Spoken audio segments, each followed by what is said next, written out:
What's up, everybody? It's your favorite narrator's favorite nerd, and I'm not going to waste any time showing you how to buy this stuff. I've told you countless times the best way to do it is to buy these IDW Ultimate Collections. Today, we're going to be looking at the Spotlight Shockwave. This was written by Simon Furman, with art by Nick Roche and colors by Josh Burcham, who I've actually had the pleasure of meeting and talking to, and he's a true gentleman. But that's neither here nor there. Let's get into the story. It opens with Shockwave reminiscing. So the concept in and of itself is kind of a flashback, but he's thinking about what's led to his kind of current choices. And that is that he was kind of the only one to see that the Cybertronian War would eventually exploit the resources of Energon and ultimately leave everybody out in the cold, both Autobot and Decepticon. So he decides to do something about it, unbeknown to Megatron, with a program called Regenesis, which basically means stockpiling raw Energon into warheads and then launching them into space, targeting what he calls geological profiles that would be beneficial for the plan. He then waits for years for the raw Energon to kind of do what they're supposed to do, knowing that his actions could brand him a traitor, but he doesn't care because he only serves logic, which he actually says in the book, which is a very Shockwave thing to say. Shockwave, in spite of all of his planning and logic, has unfortunately, at least for him, been tracked by the Dinobots, who already have a beef with him, but they're aware of the Energon radiation coming from these planets and have to be cautious. To get around this, Slag comes up with a plan to use what they call CR chambers, which will allow them to take on beast modes of native creatures, which should theoretically protect them from the radiation thanks to synthesized flesh. And it isn't long before they discover the forms of dinosaurs, which is what they ultimately take on.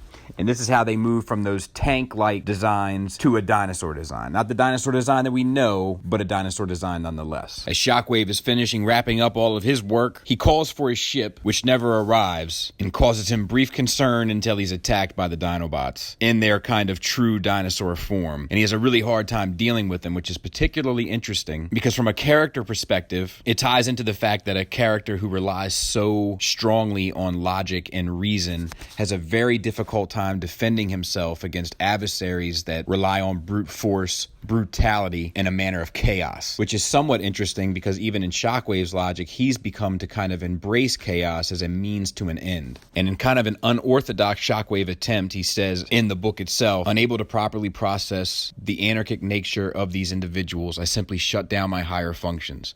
A new primal subroutine takes root, facilitating a synthetic equivalent of rage, and I evolve. Which I find interesting psychologically, just that he could logically see the benefit of throwing away logic and relying on primitive instincts. And as a guy who'd rather kick down the door than figure out how to take apart the lock, is something that I relate to very closely. And it ultimately gives Shockwave the advantage to overcome the Dinobots. He's able to strip them of their newly formed dinosaur flesh and subsequently ends up putting them in a stasis lock. So in this way, Shockwave beats the Dinobots. He makes an attempt to leave in their ship, which is called the Skyfire, you might want to know. But the Dinobot ship is kind of booby-trapped, and once Shockwave activates that trap, the ship opens up fire on a volcano, which causes an eruption, and all of them end up being covered in a pool of lava. At this point, we cut back to Cybertron and realize that Megatron is definitely aware that something is going on, and he sends Bludgeon to further investigate the absence of Shockwave, which later ends up tying back into our story in Dark Cybertron and so on and so forth. But this is where Shockwave and the Dinobots spend a fair amount of their time, and as a result are deeply affected in the IDW continuity in terms of the part they play in most of the Cybertronian War that the books cover. And the book closes with a couple archaeologists coming across Shockwave through one of their digs.